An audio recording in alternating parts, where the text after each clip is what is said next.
सर्वेभ्यः नमो नमः। अहम मोनिका तालियान। आज की वीडियो में हम अपनी कक्षा 8 की सुरभि पुस्तिका के पंचम पाठ की जो हम व्याकरण कर रहे हैं उसके द्वितीय भाग को करेंगे। द्वितीय भाग में आपका समास आए हुए हैं, इनको हम आज की वीडियो में करेंगे। पहले आप अपने समास के बारे में कुछ सामान्य बातें जान लीजिए। जो आपका समास का सामान्य अर्थ होता है वह आपका होता है संक्षेप। जब दो या दो से अधिक शब्दों को एक साथ मिलाते हैं तो उनमें विभक्ति का लोप आदि हो जाने के कारण ऐसे शब्दों से बना शब्द या पद संक्षिप्त हो जाता है। जैसे आपके यहाँ पर इन्होंने उदाहरण में समझाए हुए हैं, एतानि वाक्यानि ध्यानेन पठन्तु अवगच्छन्तु च।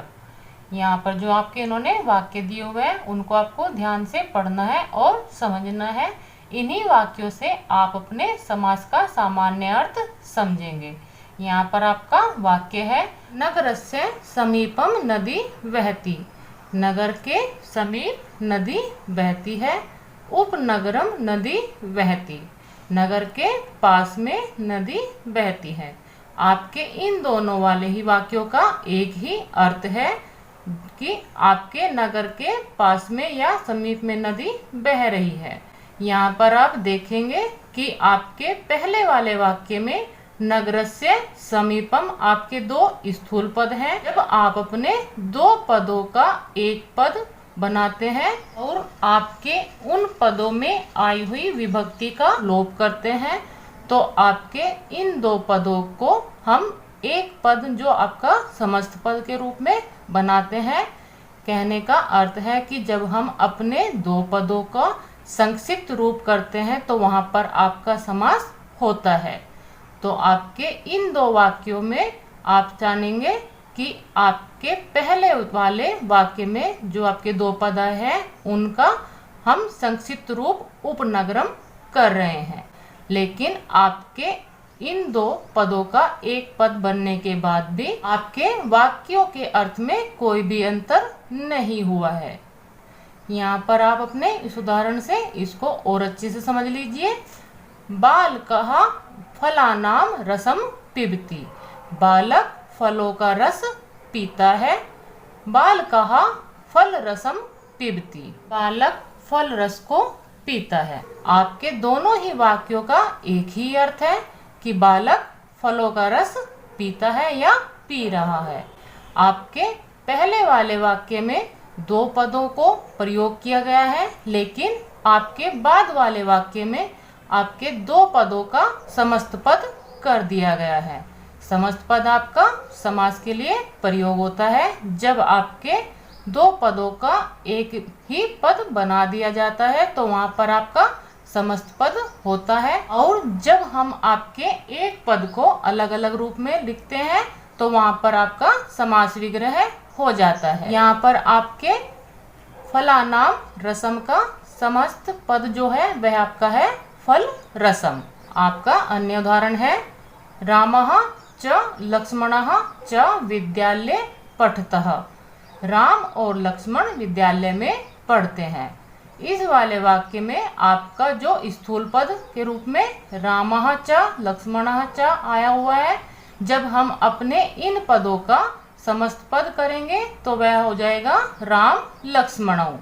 और आपके जो वाक्य का अर्थ आपका ऊपर वाले का है वही आपका अर्थ आपके इस वाले वाक्य का होगा। राम लक्ष्मणौ विद्यालये पठतः। राम और लक्ष्मण दोनों विद्यालय में पढ़ते हैं।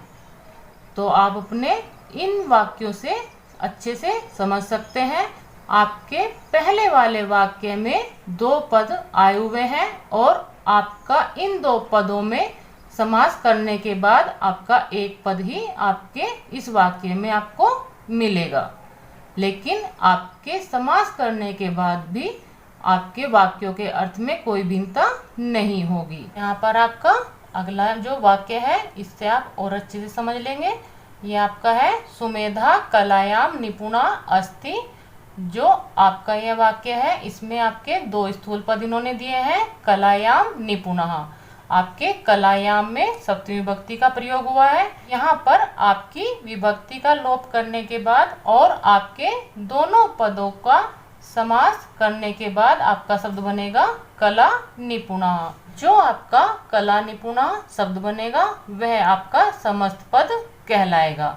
और यदि आप अपने कला निपुणा का समास विग्रह करेंगे तो आपका पद बनेंगे कलायाम निपुणा। तो आप अपने इन वाक्यों की हिंदी से जान जाएंगे कि आपका समास होने के बाद आपके वाक्य के अर्थ में कोई भी परिवर्तन नहीं होता है। केवल आपके जो बहुत सारे पद होते हैं उन पदों के स्थान पर हम एक पद का प्रयोग कर लेते हैं। जैसे आपके इस वाक्य में हमने किया है सुमेधा कलायाम निपुणा अस्ति। हम अपने इस वाले वाक्य में कलायाम निपुणा के स्थान पर कला निपुणा शब्द का प्रयोग कर रहे हैं। सुमेधा कला निपुणः अस्ति। सुमेधा कला में निपुण है। आपके दूसरे वाले वाक्य में जब आपके इन दो पदों का समास हो जाता है तो आपके इस वाले वाक्य का जो अर्थ होगा वह आपका है सुमेधा कला में निपुण है। तो आप अपने दोनों वाक्य की हिंदी से समझ सकते हैं कि समास होने के बाद भी आपके वाक्य के अर्थ में कोई भी परिवर्तन नहीं होता है। यहाँ आपका उदाहरण इन्होंने दिया है 10 अन्नानि यस्य सह। इसका अर्थ है 10 सर हैं जिसके। वह आपका विशेषण के रूप में प्रयोग हुआ है कि 10 सर हैं जिसके वह कहा जाता है रावण को। तो ब्रैकेट में इन्होंने यहाँ पर रावण भी लिखा हुआ है। लंकायाः राजा आसीत्। 10 सर हैं जिसके लंका का राजा था। यह आपका विशेषण के रूप में आपके बहुत सारे शब्द प्रयोग हुए हैं। जब हम आपके इतने सारे पदों के स्थान पर केवल एक पद का ही प्रयोग करेंगे, कहने का भाव है कि हम आपके इन सभी पदों का समस्त पद बनाने के बाद जब एक पद प्रयोग करेंगे तो वहां पर आपका इन सभी पदों में समास होने के बाद एक पद आपको प्राप्त होगा। वह आपका है दशाननः। आप अपने इस उदाहरण से और भी अच्छे से समझ सकते हैं कि आपके बहुत सारे पदों के स्थान पर जब हम एक पद का प्रयोग करते हैं और आपके उन पदों के बीच में आई हुई विभक्ति का भी हम लोप कर देते हैं तो उसके बाद जो हमें एक पद प्राप्त होता है वह हमारा समास कहलाता है। आप अपने इन दोनों वाक्यों के अर्थ को समझ लीजिए। आपका पहले वाले वाक्य का अर्थ है 10 सर हैं जिसके वह लंका का राजा था। और आपके दूसरे वाले वाक्य का जो अर्थ है वह आपका है दशाननः लंकायाः राजा आसीत्। जो दशानन है वह लंका का राजा था। जिसके 10 सर हैं वह रावण के लिए प्रयोग हुआ है और दशानन भी आपका रावण के लिए ही प्रयोग होने वाला आपका शब्द है। तो इस प्रकार आप अपने इन सभी उदाहरण से अपने समास को बहुत अच्छे से समझ चुके होंगे। आपका सामान्य रूप से हम कह सकते हैं जब आपके बहुत सारे पदों को हम समस्त पद यानी कि एक पद बनाते हैं तो वहाँ पर आपका समास होता है। जो मैंने आपको अभी विशेष रूप से आपको वाक्य के अनुसार समझाया है वही इन्होंने यहाँ पर संस्कृत में आपको बताया है। जो है आपका ऊपरी लिखितेषु वाक्येषु नरस्य समीपम फलानाम रसम रामः च लक्ष्मणः च कलायाम निपुणः 10 आननानि यस्य सह। एतानि पदानि पृथक पृथक लिखितानि सन्ति। जो आपके पहले वाक्य में आपके स्थूल पद हैं वह इन्होंने बताए हैं कि नगर के समीप फलों का रस राम और लक्ष्मण कला में निपुण 10 सर हैं जिसके। यह सभी आपके पद अलग अलग लिखे हुए हैं। एषः विग्रह कथ्यते। जो आपके इन्होंने शब्द अलग अलग रूप में आपको दिखाई दिए हैं और इन्होंने आपको बताए हैं वह आपके समास विग्रह या विग्रह के रूप में कहलाते हैं। यदा एतानि पदानि मिलित्वा एक पदम भवन्ति तदा इदम समस्त पदम कथ्यते। जब आपके ये सब मिलकर एक पद हो जाते हैं तब यह आपके समस्त पद कहलाते हैं। समस्त पद कहने का जो भाव होता है वह आपका समास ही होता है। यथा माने जैसे उपनगरम फल रसम राम लक्ष्मणौ कला निपुणा दशानना इत्यादि समस्त पदानि सन्ति। जो आपके इन्होंने यहाँ वाले शब्द दिए हुए हैं उनका इन्होंने जो समास करने के बाद आपके शब्द बने हैं वह यहाँ पर बताए हैं कि नगर के समीप फलों का रस, राम और लक्ष्मण कला में निपुण, और आपका दशानन, क्योंकि दशानन आपका विशेषण है रावण का, आदि आपके समस्त पद कहे गए हैं। ऐसा समासा अस्ति, ये सभी समास है। ऐसा समासा अस्ति कहने से भाव है यह समास है। जो आपके इन्होंने बताए हैं कि जब आपके पदों को जोड़ दिया जाता है और आपका बहुत सारे पदों का मेल करने के बाद एक पद बनता है तो वहाँ पर आपका समास हो जाता है। और जब आपके एक पद को विग्रह के रूप में कर दिया जाता है या अलग अलग कर दिया जाता है तो वहाँ पर आपका समास विग्रह हो जाता है। समासस्य भेदः, समास के भेद। यहाँ पर आप अपने इस वाले भाग में समास के भेद पढ़ेंगे। मुख्य रूपेण समासस्य चत्वारः भेदा सन्ति, मुख्य रूप से समास के आपके 4 भेद हैं। यहाँ पर आपके मुख्य रूप से कहने से भाव है कि समास आपके 6 प्रकार के बताए गए हैं। इन आपके 2 समास को आपके तत्पुरुष समास में ही जोड़ दिया जाता है। तो यहाँ पर आपके केवल जो मुख्य 4 भेद बताए गए हैं वह ही इन्होंने बताए हैं। समासः, समास में यहाँ पर आपके जो मुख्य 4 भेद हैं वह इन्होंने बताए हैं। वह आपके हैं अव्ययीभावः, द्वन्द्वः, तत्पुरुषः, बहुव्रीहि। अत्र वयं केवलं द्वन्द्व तत्पुरुष च इति द्वयो समासयोः विषये पठिष्यामः। अत्र माने यहाँ, वयं माने हम सब, केवलम केवल, द्वन्द्व तत्पुरुष च, द्वंद्व और तत्पुरुष समास, इति का अर्थ होता है आपका इस प्रकार, द्वयो दोनों, समासयोः समास को, विषय पठिष्यामः विषय में पढ़ेंगे। यहाँ पर जो हम अपने इस पाठ की व्याकरण में अध्ययन करेंगे वह हम अपने द्वंद्व और तत्पुरुष समास का ही अध्ययन करेंगे।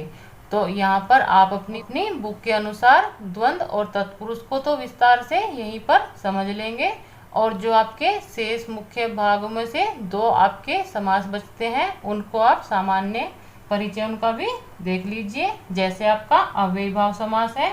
अव्ययीभाव समास में आपका जो पहला पद होता है वह आपका अव्यय होता है, जो आपके अव्यय उपसर्ग या निपात के रूप में हो सकते हैं, और जो आपका दूसरा पद होता है वह आपका संज्ञा के रूप में होता है।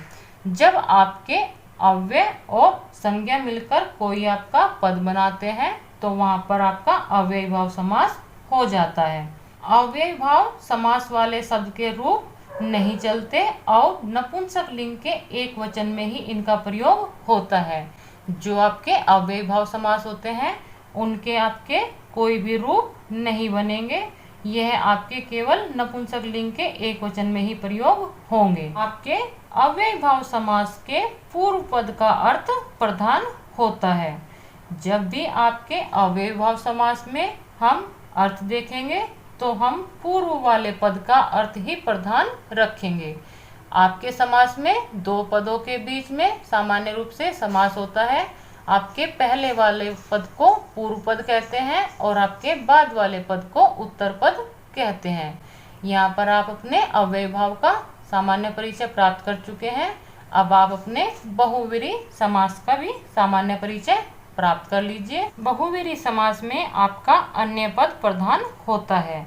जिस समास में आपका अन्य पद की प्रधानता हो, अर्थात जो पद आपके समर्थ हो वे अपने अर्थ का बोध कराने के साथ साथ किसी अन्य अर्थ का भी बोध कराते हो और स्वयं अपने विशेषण की तरह कार्य करते हैं, तो वहाँ पर आपका बहुव्रीहि समास होता है।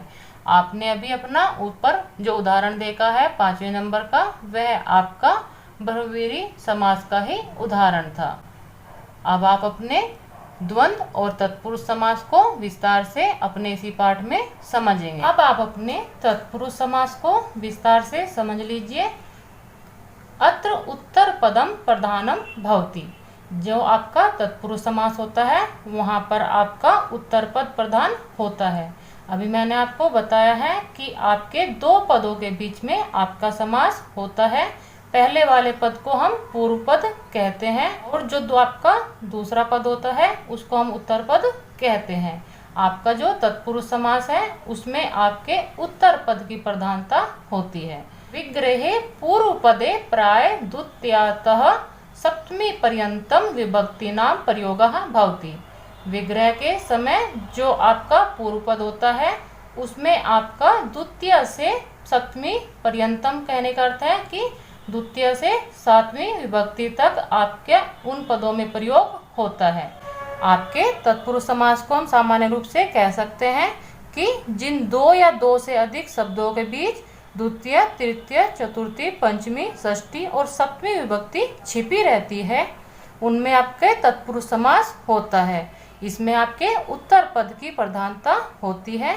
जो आपके समास में उत्तर पद होता है वह ही आपका मुख्य अर्थ देने वाला होता है। यहाँ पर आपके तत्पुरुष के इन्होंने उदाहरण समझाए हुए हैं।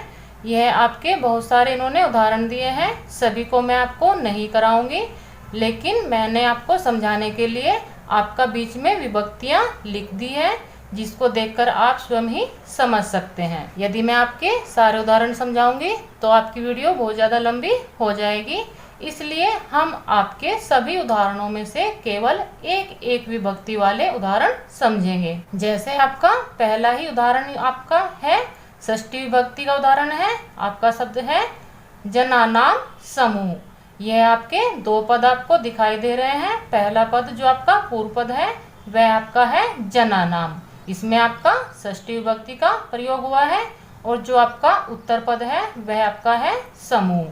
तो आपके तत्पुरुष समास में जैसा अभी बताया गया है कि उत्तर पद की ही प्रधानता होती है और पहले वाले पद में आपकी द्वितीय से सप्तमी विभक्ति तक कोई भी विभक्ति उसमें होती है।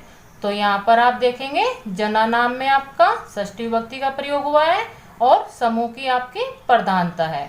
तो आपके इन वाले पदों में जब हम समास करेंगे तो आपका शब्द बनेगा जन समूह। आपके जना नाम समूह का अर्थ है लोगों का समूह और आपका जन समूह का अर्थ भी लोगों का समूह ही है। आपका दूसरा उदाहरण देख लीजिए, शरणम आगतः, शरण को आया हुआ। इसमें आपके पूर्व वाले पद में द्वितीय विभक्ति का प्रयोग हुआ है जो मैंने आपका यहाँ पर लिखा हुआ है और आपका उत्तर पद ही प्रधान है कि आया हुआ। आपके इन दोनों पदों में जब हम समास करेंगे तो आपका पद बनेगा शरणागतः।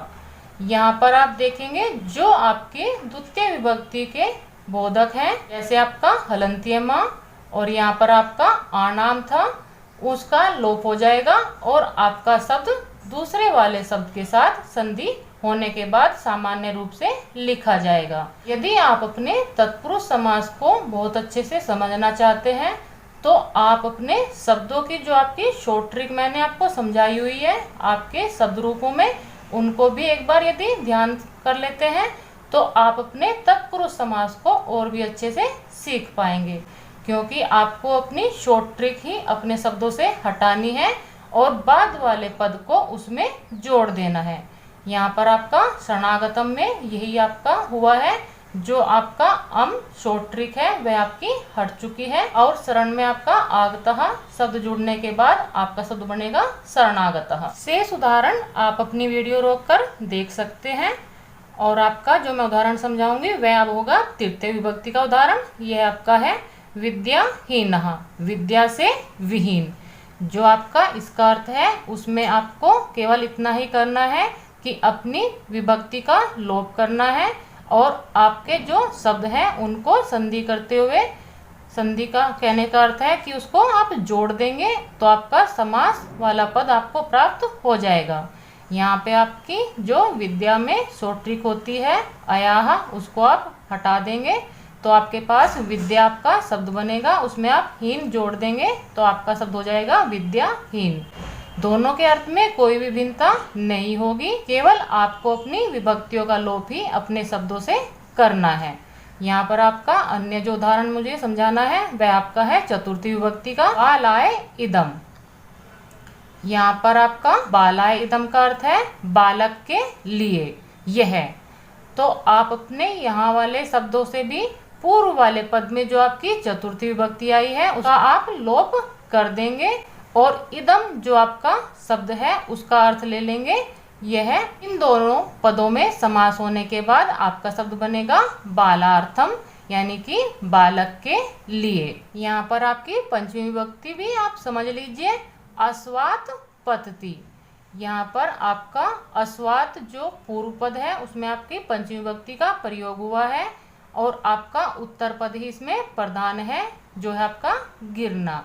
तो आपके उत्तर पद में कोई भी परिवर्तन नहीं होता है, केवल आपके पूर्व वाले पद की जो विभक्ति वाली आपकी शॉर्ट ट्रिक से आप समझ सकते हैं उसको ही आपको हटाना है और अपने शब्द में अपना बाद वाला पद जोड़ देना है। तो आपके अस्वात पतति में जब हम समास करेंगे तो आपका शब्द बनेगा अस्वह पतति। दोनों का अर्थ में कोई भी भिन्नता नहीं होगी, यह आपका अर्थ एक ही रहेगा। घोड़े से गिरता है, घोड़े से गिर रहा है। यहाँ पर जो मुझे आपको उदाहरण समझाना है वह आपका सप्तमी विभक्ति का उदाहरण है, वह है आपका कार्येषु निपुणः, कार्यों में निपुण।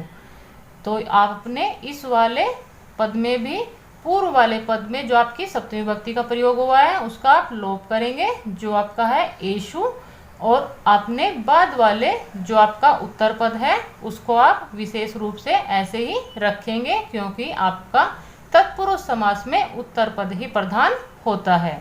तो आपके इन दोनों पदों में समास होने के बाद आपका शब्द होगा कार्य निपुणः। आप इस प्रकार अपने शब्दों का समास करना तो सीख चुके हैं, लेकिन जब आप अपने समास वाले पदों का विग्रह करेंगे आपको केवल उसमें यही बात ध्यान रखनी है कि आप अपने शब्दों को एक बार अपने कारक चिन्ह के अनुसार प्रयोग करके जरूर देखेंगे। यदि आपके शब्द कारक चिन्ह के अनुसार आपकी विभक्तियों को संबोधित कर रहे हैं या आपके कारक चिन्ह उसमें आपको दिखाई दे रहे हैं तो वहां पर आपका तत्पुरुष समास होगा। जैसे आपका यहाँ पर हम देव मंदिर ही ले लेते हैं उदाहरण के लिए, जो आपका देव मंदिरम है उसमें यदि आप अपने समास विग्रह करेंगे तो आपका इसका अर्थ होगा देवताओं का मंदिर। आप अपने शब्द का जब भी अर्थ निकालेंगे यदि उसमें आपका कारक चिन्ह आ रहा है तो वहां पर आपका तत्पुरुष समास होगा। आपके देव मंदिरम में जो अर्थ है वह है देवताओं का मंदिर, तो आपका का जो कारक चिन्ह है वह आपका षष्ठी विभक्ति का चिन्ह है जो है आपका का के की। तो आपके इस वाले शब्द का जो हम समास विग्रह करेंगे वह हो जाएगा देवस्य मंदिरम, कि देवताओं का मंदिर।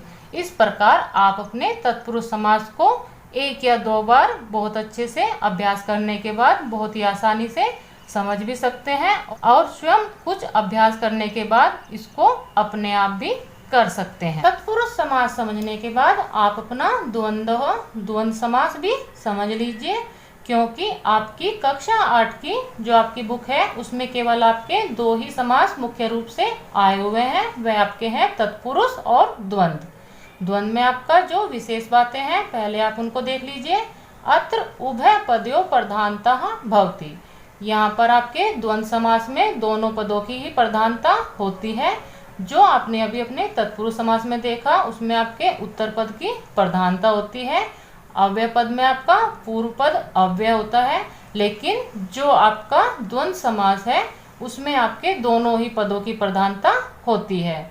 द्वंद्व समासः च इति अर्थे भवति, जो आपका द्वंद्व समास होता है उसमें आपका च माने और इस प्रकार का अर्थ होता है। त्रय प्रत्येकम पदेन सह च अव्यय पदस्य प्रयोगः भवति, जब हम अपने द्वंद्व समास में अपने पदों का विग्रह करते हैं तो उसमें आपके हर पद के साथ च जो आपका अव्यय पद है उसका प्रयोग होता है। इस प्रकार आप अपने द्वंद्व समास को कह सकते हैं जब दो या दो से अधिक संज्ञाएं इस प्रकार जुड़ी रहती हैं कि उनके बीच में च जो आपका और का भाव होता है वह छिपा रहता है, तब उसमें आपका द्वंद्व समास होता है। द्वंद्व समास में आपके दोनों ही पदों का अर्थ प्रधान होता है। द्वंद्व समास के आपके 3 प्रकार कहे गए हैं। जो आपको केवल समझने हैं। आपकी बुक में अलग से उनको नहीं बताया गया है। केवल आपकी जानकारी के लिए मैं आपको बता रही हूँ कि द्वंद्व समास में आपके 3 प्रकार कहे गए हैं: इतरेतर समास, समाहार समास और आपका एक समास। द्वंद्व समास में भी आपके इन्होंने बहुत सारे उदाहरण दिए हुए हैं, लेकिन आपको मैं सभी नहीं समझाऊंगी। आप केवल अपने 1 या 2 उदाहरण से ही अपने द्वंद्व समास को समझ जाएंगे, क्योंकि सभी समासों में द्वंद्व समास आपका सबसे सरल समास है। जैसे आपका इन्होंने उदाहरण दिया है सीता च रामः च। यहाँ पर आपके इन वाले पदों में समास होने के बाद आपके दोनों ही पद प्रधान है। आप इसमें अपने द्विवचन का प्रयोग करेंगे, जो आपका है सीता रामौ। आपको अपने द्वंद्व समास में और अपनी संस्कृत में एक मुख्य बात भी याद रखनी है कि जो आपके स्त्रीलिंग वाले शब्द होते हैं और उसके बाद आपका पुल्लिंग वाला यदि शब्द आया हुआ है, तो आप स्त्रीलिंग वाले शब्दों को पहले लिखेंगे, क्योंकि संस्कृत आपकी ऐसी भाषा है जिसमें स्त्रियों को सम्मान दिया गया है और आपके स्त्रियों के सम्मान के कारण ही जो आपके स्त्री नाम होते हैं वह पहले लिखे जाते हैं। जैसा आपका उदाहरण में भी इन्होंने दिया है सीता च रामः च, सीता रामौ। इसी प्रकार आपका दूसरा उदाहरण है माता च पिता च। इन वाले दोनों में आपका समास होने के बाद आपका पद बनेगा माता पितरौ। तो यहाँ पर आप अपने इन 2 उदाहरण से ही शेष उदाहरण को भी समझ सकते हैं, क्योंकि सभी उदाहरण आपके इसी प्रकार दिए गए हैं। यहाँ पर आप अपने इस वाले उदाहरण को भी समझ लीजिए, क्योंकि इससे पहले आपके 2 पदों का ही उदाहरण इन्होंने दिया था। यहाँ पर आपके 3 पद आए हुए हैं, पत्रम च, पुष्पम च, फलम च।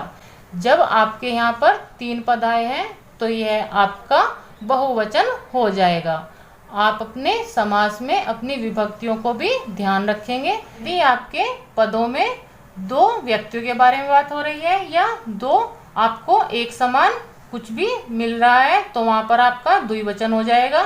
लेकिन जैसे आपका उदाहरण में यहाँ पर आपका दिखाया है, यहाँ पर आपके 3 पदों की बात हो रही है, तो यहाँ पर आपका बहुवचन हो जाएगा। जब आप अपने इन पदों में समास करेंगे तो वह हो जाएगा आपका, यहाँ पर इन्होंने मिस्टेक से ऊ की मात्रा लगा दी है, आप इसको कट कर दीजिए। तो आपका शब्द बनेगा पत्र पुष्प फलानी। क्योंकि यह आपके 3 हैं तो यह आपका बहुवचन हो जाएगा। यह आपके शेष इन्होंने उदाहरण दिए हुए हैं। जैसे आपका यहाँ पर इन्होंने 4 पद लिए हैं, धर्मः च, अर्थः च, कामः च, मोक्षः च। यहाँ आप इनका समास करेंगे तो वह भी आपका बहुवचन ही होगा, क्योंकि आप जानते हैं 3 की संख्या के बाद आपकी जो शेष संख्याएं होती हैं वह आपकी बहुवचन में ही होती हैं। आपके इन सभी पदों का समास होने के बाद आपका पद बनेगा धर्मा अर्थ कामा मोक्षः।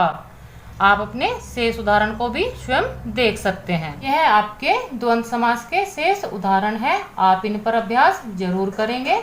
जैसे आप अपने तत्पुरुष के सभी उदाहरणों पर अभ्यास करेंगे तभी आप अपने तत्पुरुष समास को समझ सकते हैं। उसी प्रकार आपको अपने द्वंद्व समास वाले सभी उदाहरणों पर अभ्यास करना है। आप अपने समास का जो आपकी बुक में अभ्यास कार्य दिया हुआ है उसको भी आप कर लीजिए। यहाँ पर आपका है अभ्यासः। इसमें आपका एक ही प्रश्न है, वह आपका है मंजूषातः समस्त पदानि चित्वा उचितै प्रकोष्ठे लिखन्तु।